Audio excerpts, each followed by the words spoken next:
Glad to see you. I understand you're here to fly away a Curtiss P-40. That's right, Mr. Collins.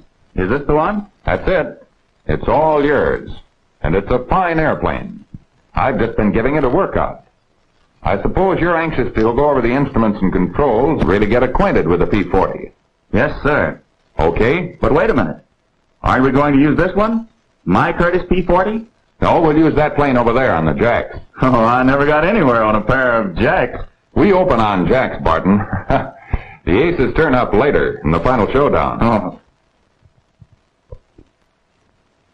You see, Lieutenant, with a plane on jacks, you can operate the landing gear and get used to the controls before taking the ship off the ground.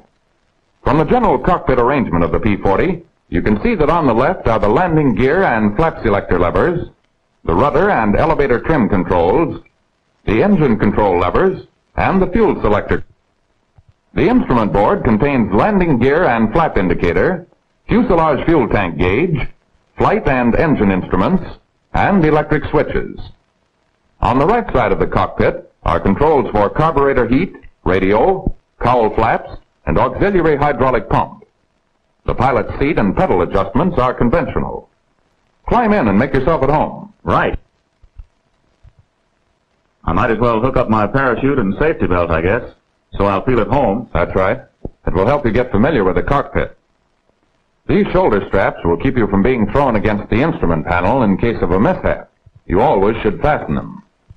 We found that the best way to learn the P-40 is to study one system at a time. So let's start in with the fuel system.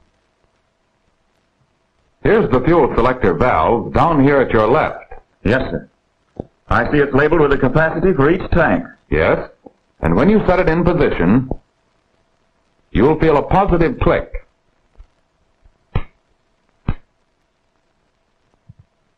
Mr. Collins, is there any certain order for drawing fuel from the different tanks? Yes, there is. For taxi and takeoff, we recommend the fuselage tank because it is higher and the fuel flows with more of a gravity head. Also, as the fuel is used up, the airplane's center of gravity moves forward. This causes the plane to become more stable and makes it a better gun platform. This gauge on the instrument panel shows the amount of fuel in the fuselage tank. Of course, if you're flying a plane with a belly tank attached, you should start using that tank as soon as you've climbed a bit. Then, if you get in a fight, you won't waste any fuel when you pull this release and drop the belly tank from the plane. When the fuselage and belly tanks are empty, switch to the rear wing tank. The gauge is on the left side of the cockpit floor. I see. Then you save the front wing tank until last. That's right. Mm-hmm. Is there any sort of a signal when your fuel runs low? Yes. Normal fuel pressure is between 15 and 16 pounds. And when any tank begins to run dry, of course, your fuel pressure drops. And the warning light flashes on in time for you to turn to another tank. On the lower left side of the instrument panel is the switch for the electric fuel pump. It's a good idea to keep the fuel pump on all during flight, so you won't forget to turn it on when you need it at high altitudes or to furnish fuel pressure in case the main engine-driven pump fails. The cooling system of the P-40 is regulated by the cowl flaps, and these flaps should be open whenever you taxi, take off, or climb. In most P-40s, the flaps are controlled by a manually operated lever on the right side of the cockpit. But in some of the P-40Fs, the cowl flaps are controlled by an electric switch. Put the switch up for automatic operation. If the automatic feature fails, can I still operate the flaps? Yes, you can put the toggle switch down and hold it to the left to open the flaps, or down and to the right to close them. Well, Mr. Collins, of course I know the cowl flaps regulate the temperature of the oil and coolant, but what temperature should I try to maintain? Normal oil temperature is between 40 and 90 degrees centigrade. Coolant temperature is between 85 and 125 degrees centigrade. If the coolant reaches 125, a light warns you to open the cowl flaps and cool the engine down. Of course, you never take off with the coolant temperature above 125 degrees. The landing gear and wing flaps of the P-40 are raised and lowered by means of hydraulic pressure. This is the flap control right here. To lower the flaps, you push the control handle forward and pull the lower trigger on the control stick. Don't get mixed up and pull the gun trigger by mistake. The flaps should never be lowered when your airspeed is above 140 miles an hour. At higher speeds, you might damage them by trying to put them down. The plane also becomes too nose-heavy. Are the flaps automatically locked in position? Yes, simply release the trigger to stop them. They will stay in that position as long as the selector is down. To lock them permanently, move the control back to neutral like this. I see. And I suppose the flaps up position is back here. Yes, that's right. To raise the flaps, you move the control back and pull the trigger on the stick.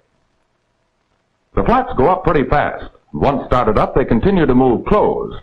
So don't try to raise them at slow airspeeds when your altitude is below 500 feet. At airspeeds less than 110 miles an hour, the plane will mush down if you raise the flaps. So if you overshoot the field, gun the engine and climb back up to 500 feet before you put the flaps up. The landing gear control lever is here on your left. To raise the gear, push this pin forward and lift the handle. But don't do it while the plane is resting on its wheels. That would be kind of silly, wouldn't it? Yes, but one of my fellows did it the other day. Was he hurt? No, he got away before I could catch him. But you're all right as long as the plane is on jacks. So go ahead and raise the gear. How soon after the takeoff should the gear be retracted? Just as soon as you clear the field.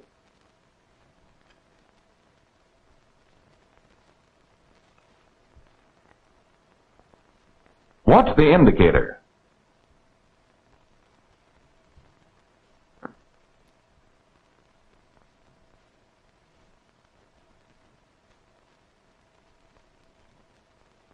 And when it shows that the gear is up, check the position by operating the hand pump. It must be stuck. I can hardly move it.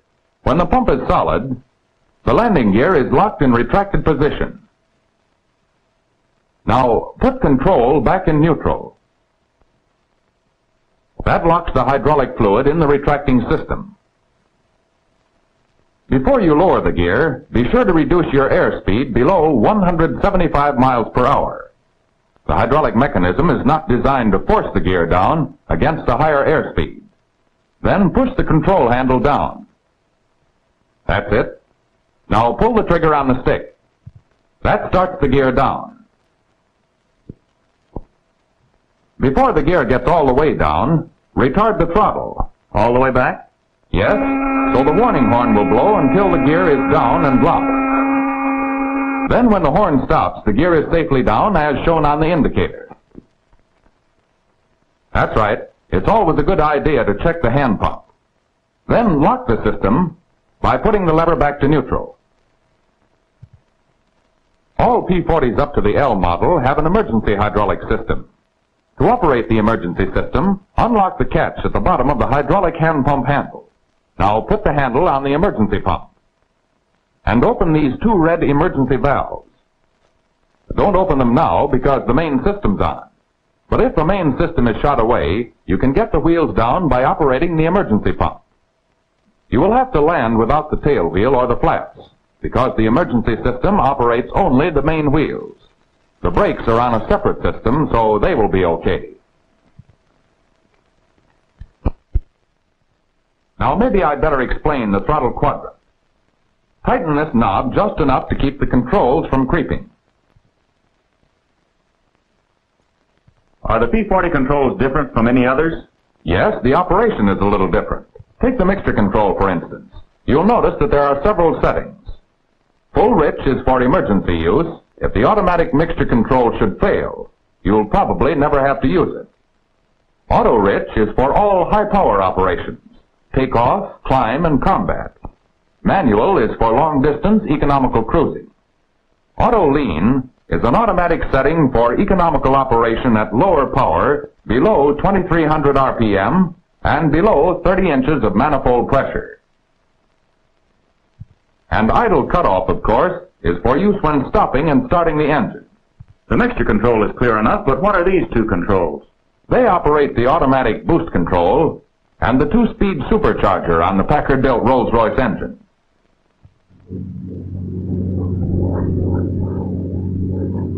The boost control automatically provides takeoff power with the throttle full open and the boost control handle up in this position. And at retarded throttle positions, the boost keeps the manifold pressure constant. When do you turn the boost control off? The only reason for turning the boost control off, like this, would be if the automatic feature should fail. With the boost control off, don't open the throttle too wide, or you'll get too much manifold pressure. Yes, I know better than to take too much manifold pressure with a low RPM. That would make the engine knock. That's right, Barton. And engines have been known to blow up when allowed to detonate or knock for only a few seconds. Always raise the RPM first, then bring up the manifold pressure. And to cut the power down, reverse the procedure.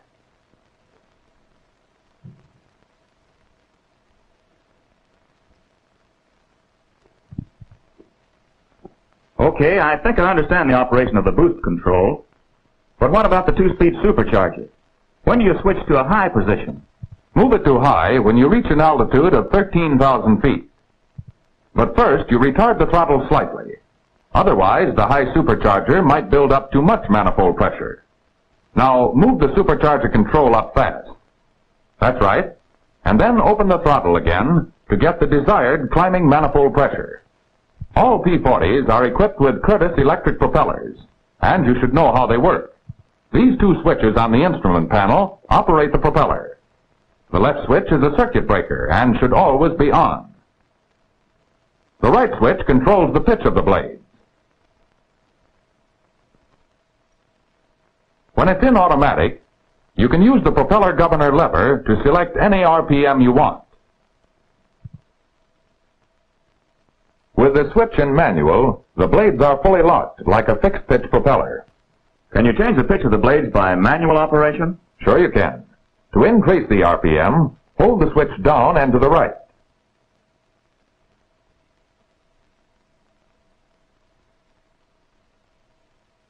To decrease the RPM, hold the switch down and to the left.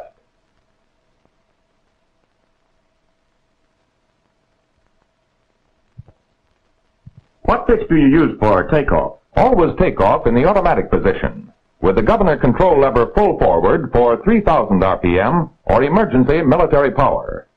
The governor will hold the RPM constant at 3,000. Open the throttle to full takeoff power, to the stop with an Allison engine, and past the stop in the case of the Rolls-Royce engine, when the automatic boost control is on. Then, after takeoff, you reduce the power. About this much? Yes. Retard the throttle to approximately 35 inches of manifold pressure, and pull the propeller governor control back to the desired RPM position. With the switch still in automatic? Yes. You leave it in automatic for normal flight. But for long cruising, put it on manual. And lean out the mixture just as you would with a fixed-pitch propeller. Marks on the tachometer and manifold pressure gauge show the maximum power condition which can be held for continuous operation. Have the mixture at auto-rich for the normal power condition. For long-range cruising, reduce the power below 2280 RPM and 30 inches of manifold pressure. Auto-lean mixture setting may be used at this low power. How about it now, Barton? Are you all set on the propellers? I think so. What's next? Suppose we go through the operations of starting the engine. You make the settings as I call them off. Right. Mixture at idle cutoff. Throttle 1 inch open. Fuel on fuselage tank. Carburetor air full cold. This prevents possible backfiring into the engine compartment during starting. Battery switch on. Generator switch on. Fuel pump on. 3 right-hand circuit breakers on. Gun switch is off. Now check your fuel pressure. 15.5 pounds. Okay, then prime the engine. How much do I give it? 1 stroke for a warm engine, 3 if the engine's cold.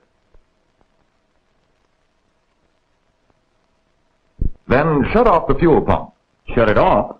Yes, to keep from flooding the engine when you move the mixture control forward. All right, the next thing would be to turn the ignition to both and engage the starter. But we won't do that while the plane is on jacks.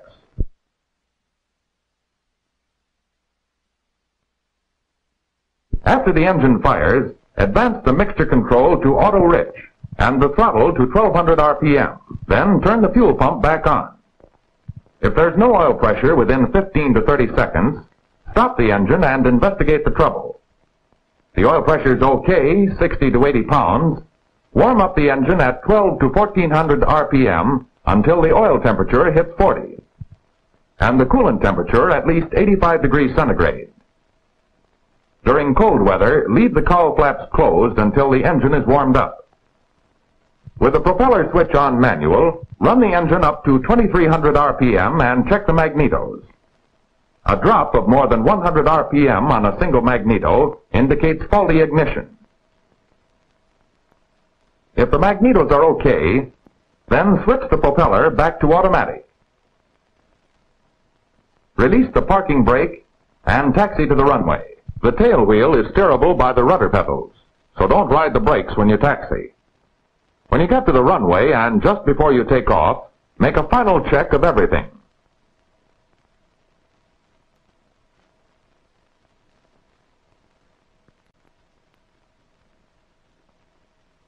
Fuel selector valve on the fuselage tank. Fuselage gauge showing plenty of fuel.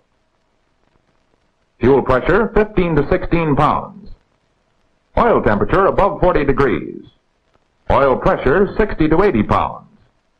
Coolant temperature above 85. Right-hand circuit breakers on. Gun switches off. Battery on. Generator on. Propeller on automatic. Propeller circuit breaker on. Mixture on auto-rich. Propeller governor in full forward position. Automatic boost on. Supercharger in low speed. Elevator trim tabs at TO, takeoff position. Rudder trim tab at 1.5 marks to the right. Aileron trim tab, neutral.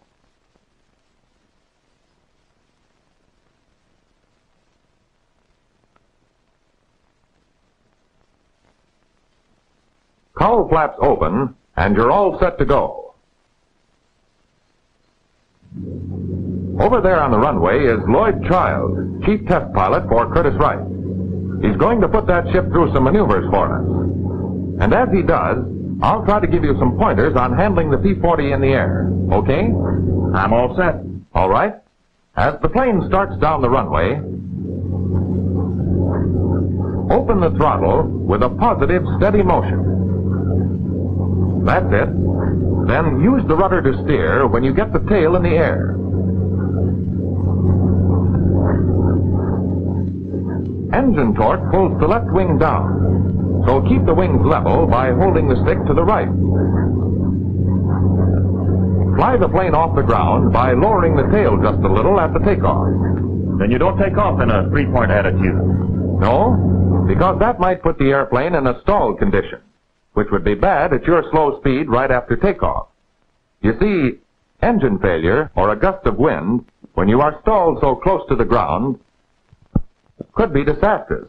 Just as soon as you clear the field, retract the landing gear and retard the throttle and propeller control to normal flying power.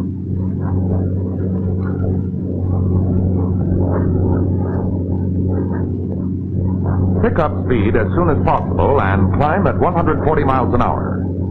Gain altitude fast You can climb at full military power for 15 minutes with the Rolls-Royce and 5 minutes with the Allison. These settings are marked with yellow lines on the instruments. The P-40 is normal in all flight characteristics, as you will see when Lloyd goes through his maneuvers.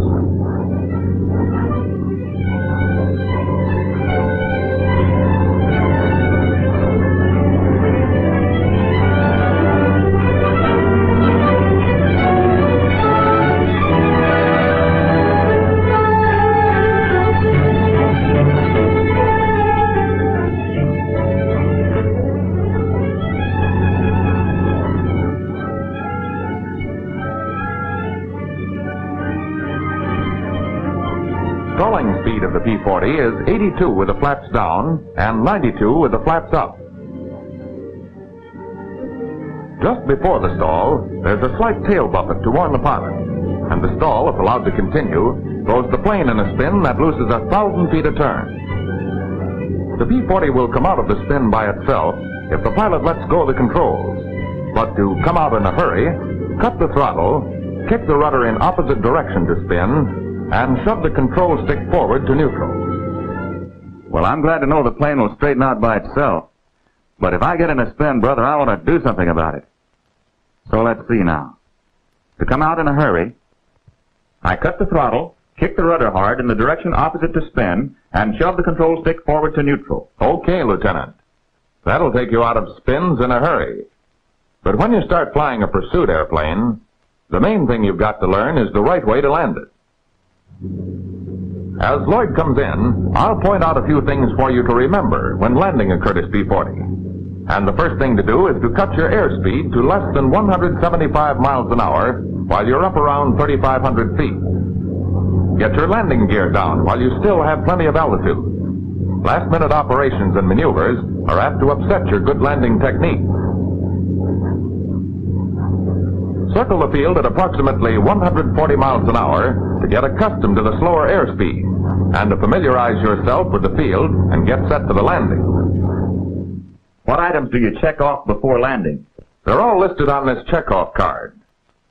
First thing to do, though, is open the cabin. In fact, most every old-timer will tell you he can judge airspeed better when he feels the breeze in his face.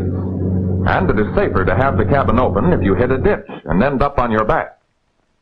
If you ever happen to end up with the airplane on its back and the cabin closed, you can open the kick-out panel in the left-hand side of the sliding hood by means of this red lever near the longeron.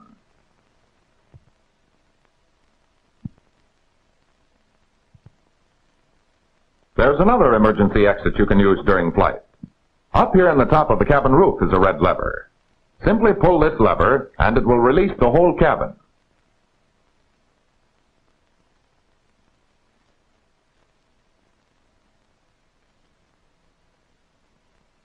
Now, getting back to landing procedure, check to make sure the mixture control is on auto-rich and the propeller governor control at 2650 automatic setting. It is a good idea to have the propeller set this way for plenty of RPM in case you have to give her the gun and go around again. On the other hand, you should not set it for full 3000 RPM because it might momentarily over-rev if you open the throttle too fast. Of course, the fuel selector should be on a tank with plenty of gas. The carburetor heat control full forward, and the gun switch is off. Check your shoulder harness to see that it is locked, and test the hand pump again just to make sure the landing gear is down before you put the landing gear lever in neutral. While you're still high up, put your flaps about halfway down.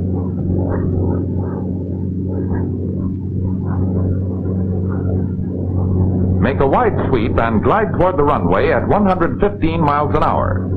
Trim the elevator tab so the plane will glide hands-off at this speed. Line up with the runway while you're still a mile away. This will prevent last-minute maneuvers. New pilots have a tendency to undershoot the field. They cut the throttle and come in short.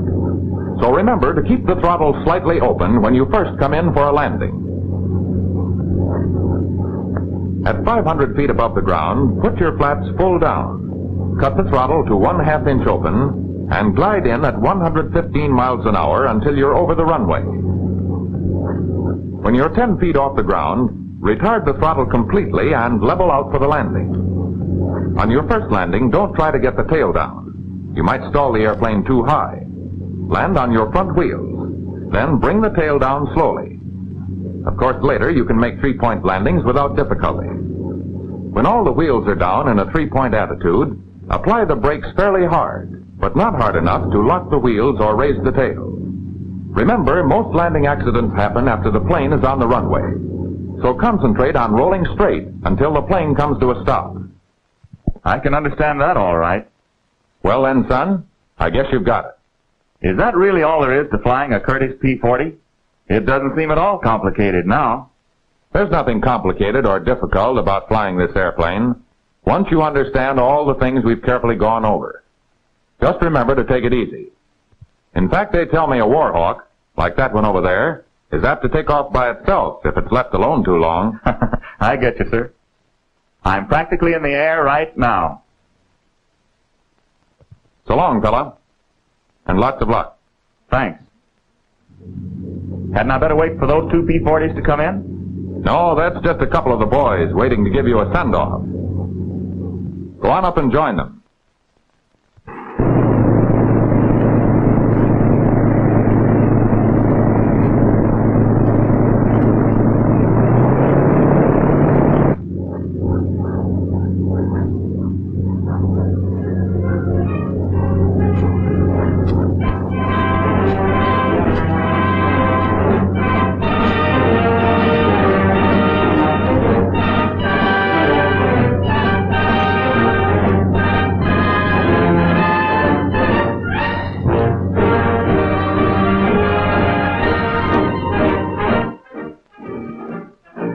With men like these,